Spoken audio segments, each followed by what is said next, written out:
ته خبر هم نه او میس ورته په کلاس کې وای را پاسېږي چاله ګانه ورزیر شابه ګانه وای ته خبر هم نه ستا د بچي تربیت کېږي هلته په کور کې به د مور پلار د طرف نه انتهایی تاکید سره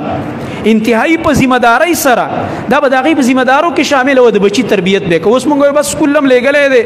او ډېر غټ فیس ورکوو او ډېر ښکلی سکول دی ډېر مزېدار او ښکلی پلی ګراونډ پکې دی هلته به تربیت کېږي هلته تربیت نه کېږي هلته چې دا کوم کتابونو پنډې ور په شا کړی دی چې دا کورس ته وایي دا هم ډېره ده ته خبر هم نه او میس ورته په کلاس کې وایي را پاسېږئ چاله ګانه ورزیر شابه ګانه ووایه ته خبر هم نه ستا د بچي تربیت کېږي هلته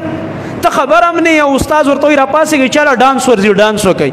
تربیت به ته کې ته یې پلارې ته یې مورې ته به یې تربیت کې یاد ساته بل چا نه تربیت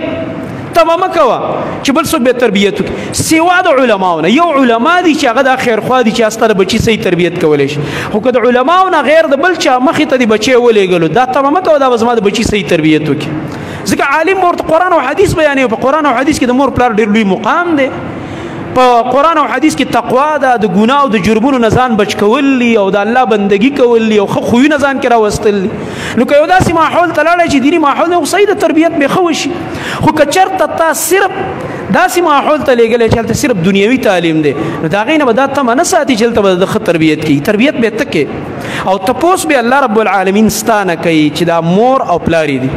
تاسو نه به الله رب العالمین تپوس کوي دې وجې نه حدیث کې راځي رسول الله صلی الله علیه وسلم و یو ځلې خپل نوسی وکتلو حسن رضی الله تعالی عنه چې دې وخت کې د عمر یا 15 یا 6 کاله دی 15 یا 6 کاله ماشوم صحیح